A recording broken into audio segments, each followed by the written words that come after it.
création de la mangrove, c'était en, disons, les années 70. Tout le monde sait que les années 70, il y avait une très forte sécheresse. Certainement, les humains ont ressenti, et même la végétation a ressenti cette chaleur, quoi. Pour la diversité des activités, la mangrove joue un grand rôle. Parce que c'est là qu'on fait la récolte des huîtres. Il y a aussi certaines espèces, on les voit actuellement, et il y a des années que les plus jeunes ne connaissaient pas ces espèces. Et ces espèces sont revenues grâce au reboisement.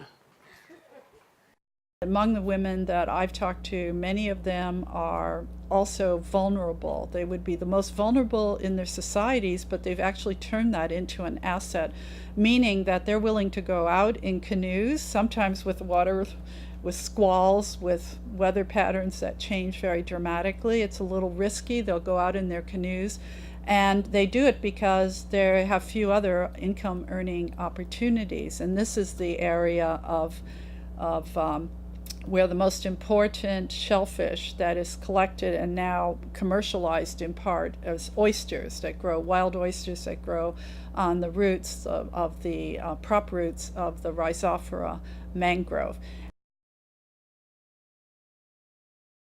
So what you find is oftentimes these are women who are middle-aged, maybe 40 to 60. Many of them are divorced, many of them are widowed. So they would, in many other societies, be among the most vulnerable, but they've been able to, by knowledge of this ecosystem, been able to turn that into an asset, into a way of lifting themselves up regardless of what happened to them and their own personal geographical trajectories. So they are an economically vulnerable group in many societies, but in this particular area of Senegambia, they show a real resilience in terms of being able to manage their lives and their children's lives.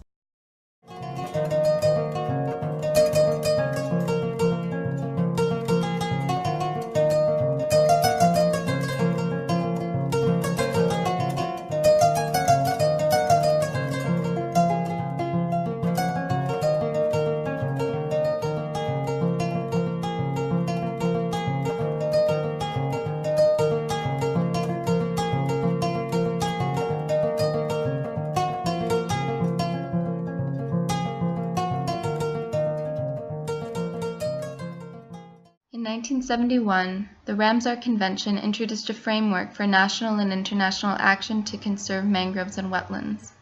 In the interest of conservation, programs to replant mangroves have developed in coastal areas around the world. In Senegal and the Gambia, recent initiatives with outside funding and serving international conservation agendas have intersected with longer histories of community-based mangrove reforestation campaigns. These community efforts occurred in response to observed mangrove losses as a result of the Sahelian droughts from 1968 to 1974 and again in the 1980s.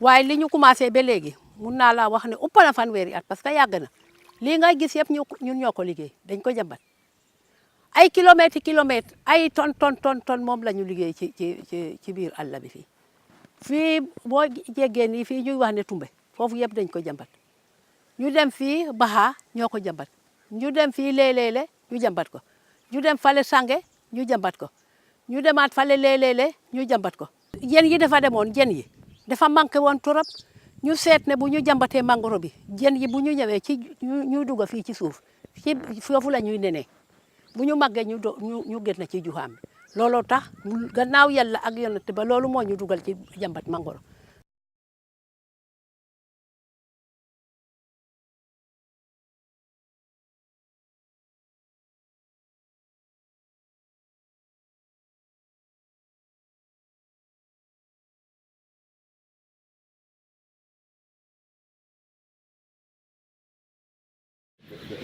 Là, c'est une bonne profondeur qui est mature. quand elle est mature, ici vers le haut, c'est vert foncé. Et là vous avez c'est là que c'est la feuille qui commence à se développer. Vers la pointe là, où on plante, c'est carrément marron. Ça prouve que la propagule est bonne. L'histoire c'était en 2006, lors d'arrivée de Ali Haïdar. Ça a coïncidé aussi avec le village avait fait un congrès et au bout du congrès, dans l'atelier où j'étais, dirigé par un certain Farou Doucouré,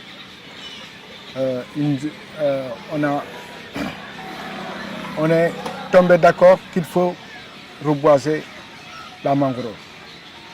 Parce que autant c'était désertique, là où vous voyez présentement, c'était un désert. Aujourd'hui, le reboisement, vraiment, ça a réussi. Le résultat du reboisement a réussi. Vous voyez en face de vous les oiseaux. Ces oiseaux, autant, il n'y en a pas ici. J'ai discuté le jour-là avec le conservateur qui m'a dit qu'il y a 32 espèces qu'il a recensées là. Ça, c'est un bon retour. Et tout récemment, le maire de Tobor, à la présence du lieutenant conservateur, du lieutenant Cabo, il m'a dit que le tchof, un poisson rare. Donc le poisson est revenu, il y a assez de poissons, il y a assez d'huîtres.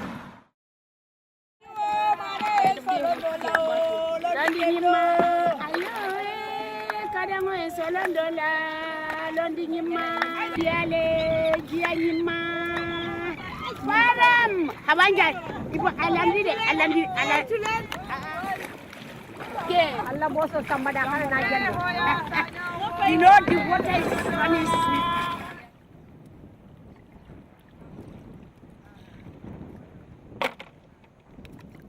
We have about 7 farms.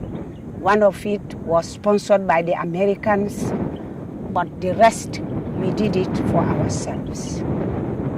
Because we know the interest. We have lost oysters, and now we see that when we have a lot of mangroves, the oysters will cling on them, and we have benefit on it, and also fisheries will have benefit on it, because the fish will have place to lay their eggs and to keep their young ones, and also there will be to keep erosion. dama gis ne mangrove bi amal nañu njëriñ ci askan bi loolu moo tax ba ñu ñëwee di jëmbat mangrove bi ñun tamit ñu dugg ci jéem a jàppale population bi parce que xam nañ ne suñu suba moo ci nekk daal parce que am na espèces yu bëri yi nga xamante ne dañ doon dund ci biir géej gi yooyu yëpp amatuñu ngir mangrove bi dafa raar ba mangrove ba mu commencé dañ ko commencé jëmbataat ñun ñi léegi commencé nañoo xam yeneen espèces yooyu waaye xamuñu ko woon suñu maam yi ñoo ko xamoon.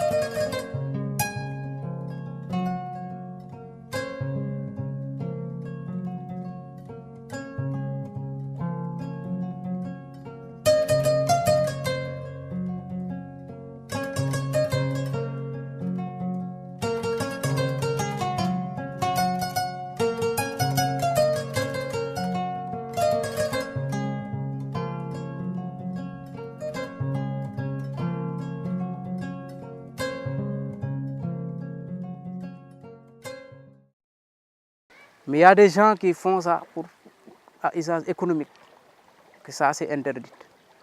Surtout dans les autres zones un peu loin, où moi je ne peux pas y arriver.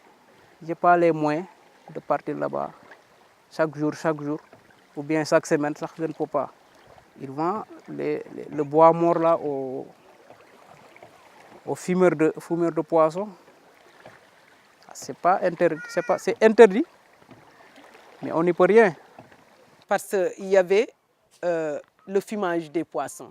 Et cette activité, ce sont les Ghanéens qui étaient là, qui font cette activité. Et ils exploitaient la mangrove anarchiquement, coupaient la mangrove morte pour pouvoir fumer leurs poissons. Ici, c'est 22 îles, avec 30 000 hectares de mangroves. Donc, la protection et la surveillance, ce n'est pas facile. Il faut beaucoup d'agents ici pour assurer la surveillance.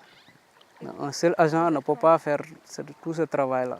Tous les îles, tous les 22 îles, c'est moi seul. Ce n'est pas facile.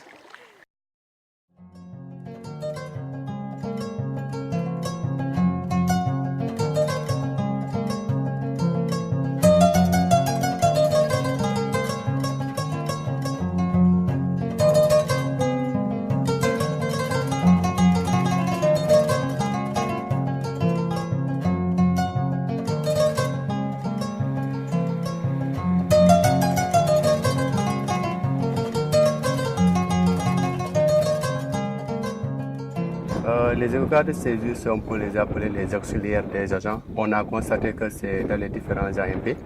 Les agents ne sont pas nombreux. Donc là, c'est des volontaires qui sont là, issus de la population locale, et qui viennent assister aux agents dans la surveillance, dans toutes les activités qui sont menées pour la conservation de la diversité. J'étais en excursion avec mes clients. J'avais trouvé une grande pirogue qui sont en train de dégrader la nature.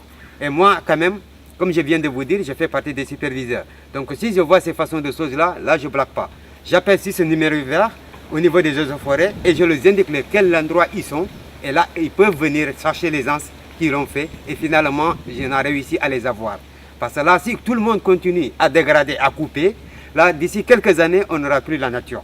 Et si on n'a pas la nature, on n'a rien. Many community-based reforestation campaigns have received support from a variety of international conservation organizations in an attempt to revitalize mangrove ecosystems. These campaigns have increasingly embraced scientific procedures of follow-up and monitoring of propagule survival rates. Par exemple, on peut choisir un mauvais site et y rebaser. Et dans ce cas, nous verrons qu'au bout de 3 mois, 4 mois, même les jeunes propagules rebasés commenceront à mourir. C'est ça l'intérêt du suivi surtout.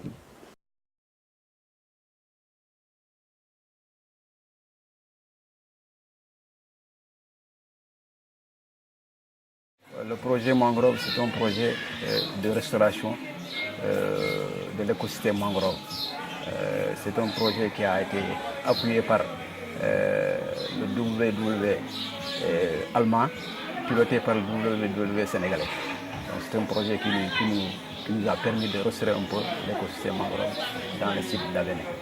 Donc après les 4 années, on a fait un suivi. Je peux dire que, comme je t'avais dit, on est à 91% de ces phases qui sont faites. Donc c'est un très bon résultat. Et ensuite, le projet nous a appuyé sur la promotion des activités génératives de revenus. Et dans ce cadre-là, donc les femmes ont été aidées pour mener des activités alternatives au reboisement. Donc, mais aussi un autre problème qu'on peut souligner, c'est que l'éparpillement des fois des organisations. Parce que nous ne pouvons pas comprendre depuis plus d'une dizaine, voire une quinzaine d'années, des structures interviennent dans le même site, et alors que jusqu'à maintenant, la question de la déclaration de la mangrove reste aussi une question épineuse. Il y a eu beaucoup de programmes, comme je l'ai dit, qui intervenaient dans le cadre du reboisement, la restauration de la mangrove. Mais le problème était que les programmes menaient les mêmes activités dans les mêmes villages, avec les mêmes groupements. Et ça, on a constaté que vraiment, c'était avec la complicité de population aussi. Parce que moi, je ne comprends pas un programme qui vient, ou bien 3 programmes qui viennent dans un même village et qui font la même chose. Il y a quand même des projets qui mettent l'accent donc sur la sensibilisation, la conscientisation, pour que les populations sachent que vraiment, ce qu'elles sont en train de faire, c'est pour elles, mais ce n'est pas pour, par exemple, le projet. Mais néanmoins, quand même, il y a certains projets qui sont toujours là, qui continuent à motiver les populations avec de l'argent. Et puis, et on sait très bien que pertinemment que ce n'est pas une bonne approche, mais quand même, c'est ce qu'on a trouvé ici aussi, et les populations en ont habitué aussi.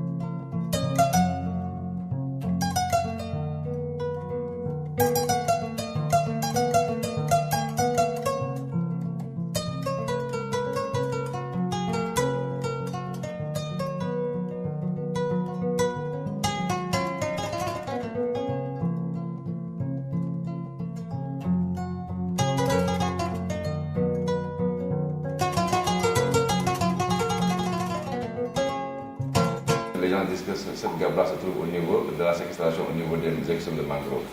Bon, je pense que de façon timide, les gens commencent à rentrer dedans.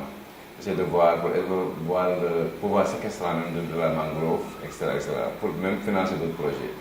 Il y a un projet avec Danone International, avait financé, je pense, avec l'Océanium, un projet sur ça, une étude de faisabilité pour essayer de voir comment arriver à vraiment mettre en place un protocole pour arriver à cette quantification du carbone séquestré par les mangroves. Mais j'avoue que c'est encore timide, mais nous y pensons.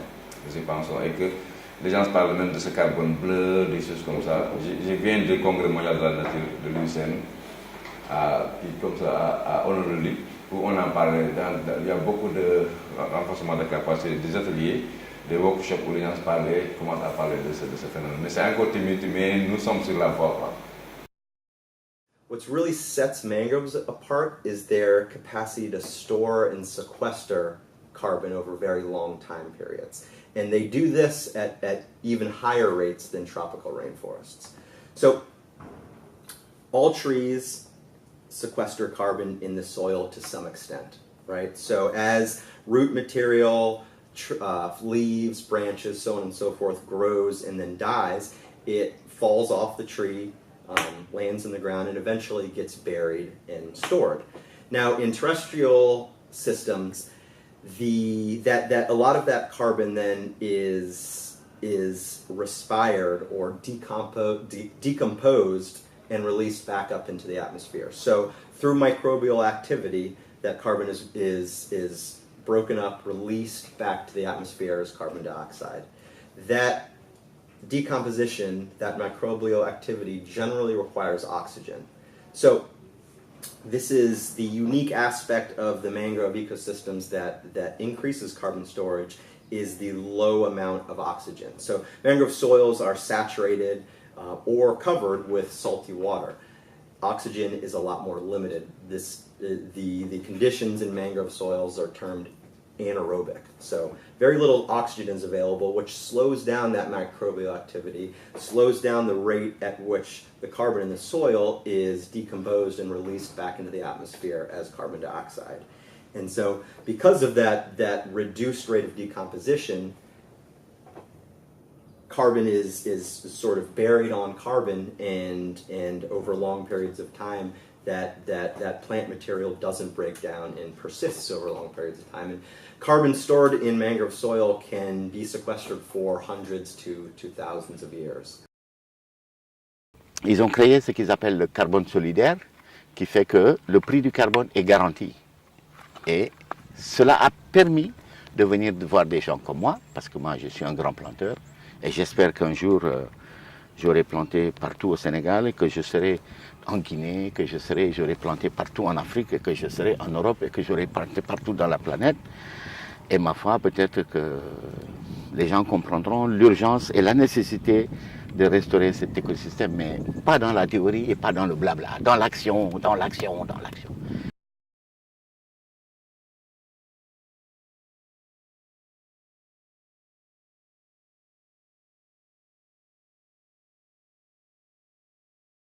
Donc, cet argent du carbone est venu à nous. Ils nous ont dit on veut planter, mais bien sûr, c'est eux qui prennent l'argent du carbone. Hein. Nous, on a récupéré nos champs de riz et on est très contents d'ailleurs. Nous, on a planté beaucoup de surface et on est très contents et on est prêt à le refaire. Parce que je disais à mes amis que, ma foi, si le bon Dieu ne nous donne pas les moyens de planter des arbres, prenons l'argent du diable. Au Saharium, en 2006, il n'y avait pas ça. Il n'y avait pas le... Après la réussite de 2006, on a commencé à motiver les populations, c'est pas payé, c'est à motiver les populations qui voyaient des groupes d'étudiants, des groupes de lycéens qui allaient reboiser et on les motivait. Les motivations ont fait que les populations actuellement ne s'intéressent pas beaucoup au reboisement. Il faut le dire, hein, ça, franchement il faut le dire. Peu de gens, ceux qui ont compris qu'il faut reboiser, le font. Mais les autres, ils attendent. Qu'est-ce qu'ils attendent? L'argent. C'est un milieu pauvre. Dans la zone, tous les reboisements étaient financés par l'océanium. Mais on s'est rendu compte avec le temps que l'océanium s'est retiré. Mais comme que c'est une zone à haute valeur écologique, les gens ont compris ce que c'est que l'importance de conserver cette mangrove. Donc d'où maintenant tous les reboisements que nous faisons, c'est souvent les associations de jeunes.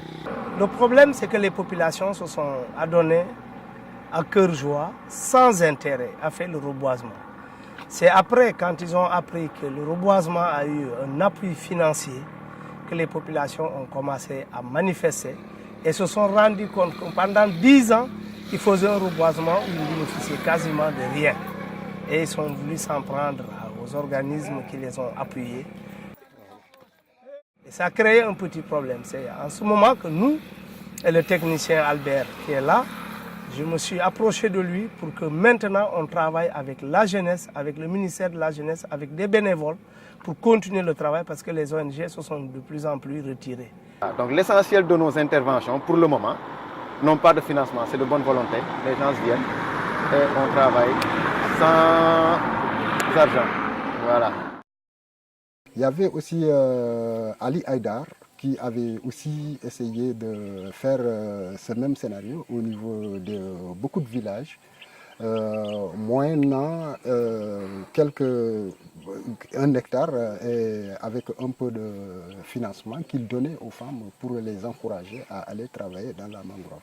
Et ensuite, à l'heure où nous sommes, nous avons aussi l'aire marine protégée qui a aussi pris ce chemin et qui est allé encore beaucoup plus loin parce que là, avec l'aire marine protégée, nous avons fait le reboisement et ils nous ont encadrés dans le reboisement. Et après ce reboisement, ils nous encadrent aussi, ils continuent à nous encadrer aussi dans le suivi de ce que nous avons acquis déjà. Personne ne peut payer le reboisement parce que chaque année, on reboise à peu près des milliers de propagules. Et ces milliers de propagules, tu fais les suivis et tu vois que c'est vraiment abondant. Ça nous concerne, nous, mais ça concerne aussi l'humanité. Parce que comme avec le CO2, je pense qu'avec ces choses-là, le changement climatique, c'est un fléau surnaturel. On a essayé de nous adapter en faisant les reboisements et aussi voir certains projets. Je pense que personne ne peut payer cette activité parce que c'est un fléau mondial. What's happened is there's been a dovetailing of the global climate and carbon sequestration a dialogue with conservation interests in protecting them in the context of this broader picture where mangroves are really being destroyed at a very high rate, as much as 1% per annum. So that's the broader context, and what this has done is lead to a lot of attention about taking significant stands of mangroves and putting them under protection. The International Union for the Conservation of Nature has identified critical areas that need protection. So there's marine protected areas being proposed around some of the significant stands, and it's a real source of conservation focus to keep them so that they will serve all these different ecosystem services. Now the problem becomes that the notion and the way that the whole dialogue has been framed is to think of mangroves as places that protect all kinds of species, but the human beings aren't one of them. Mainly, it's presented as an ecosystem that's alive with life. It has a lot of biodiversity, and the support to global fisheries and even avian flyways. The migrating birds come down and nest there as well. But seldom do we think about that this is an ecosystem that human beings, too, are a really significant part of and have been since time immemorial. Researchers and observers have noted that reforestation efforts have overwhelmingly focused on replanting rhizophorous species at the expense of other species that play important roles in the ecosystem.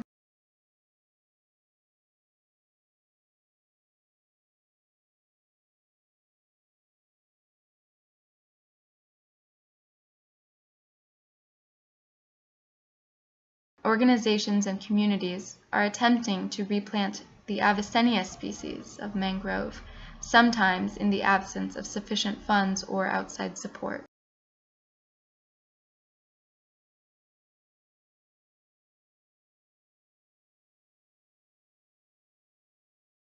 Bon, concernant par exemple les reboisements pour le rhizophora et l'Avicennia, bon, en fait, la superficie totale reboisée, la majeure partie par exemple concerne par exemple le rhizophora. Bon, ceci est dit que, par exemple, toutes les cypresses prospectées, on a trouvé que le rhizophora était beaucoup plus adapté. Et en plus, la méthode de reboisement est plus facile à faire. fi ñu janoon ni mooy dañu fi jëmbat mangrove mais espèce bi ñuy wax Avicennia niñ ko jëmbatee nag bokkul ak ñi ñu jëmbatee yeneen sites yi parce que bii niñ ko jëmbatee mooy que dañuy dem buddi garab bi habillé ko xam ne dañuy wàññi reen yi bañ kii ñu jëmbataat ko noonu lañ jëmbatee fii. Parce qu'avec l'Avicennia, nous avons deux techniques. Essentiellement, pour replanter, il faut soit faire une pépinière. Et la pépinière, on l'a fait au mois d'avril. Et ça, c'est un peu coûteux, ça demande beaucoup de moyens. C'est pour cela que nous préférons faire la replantation, un peu la régénération naturelle que nous faisons. Donc nous allons chercher des repousses que nous venons replanter dans les zones dégradées. waa li tax doxul nag mën na nekk facteur yu bari ci mais liñ ci mën a jàngat mooy ci zone biñ nekk xorom si dafa bari d'abord beneen bi mooy que structure sol bi changé na parce que soo seetloo kii tali bi am na lu mu ci changé donc loolu mën na tax du dox.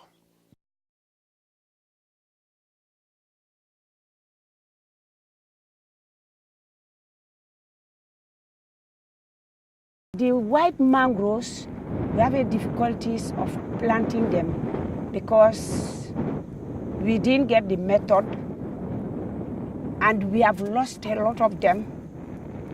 And whenever we try, then during the dry season, they die. So they are very difficult to grow. Rien ne sert d'imposer à des personnes, par exemple, des activités alors qu'ils n'y adhèrent pas. Est-ce que vous voyez? Donc, la première chose à faire, c'est au moins de faire tout pour que ces populations trouvées sur place puissent s'approprier cette activité, puissent eux-mêmes réaliser cette activité. Ça va leur permettre au moins, même si on n'est pas là, de savoir que c'est leur sœur qui est à l'origine de ça. Et ils pourront maintenant faire le nécessaire pour au moins sauvegarder ça.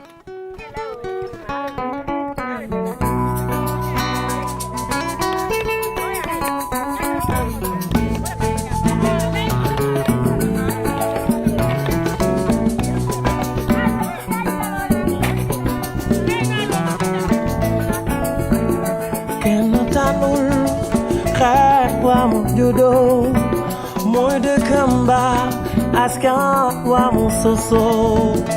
Apprenons génération de demain à s'en tolérer, à s'accepter. La miso, la miso, la miso. Morgan hero, la miso, la miso, la miso.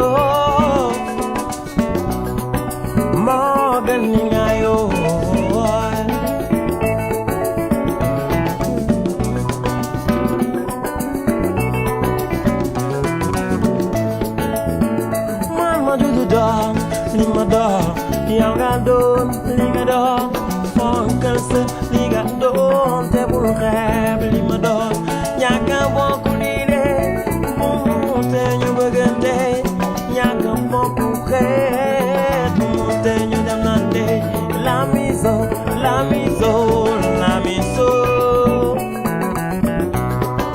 moo gën ni kiro la miso, la miso, la miso.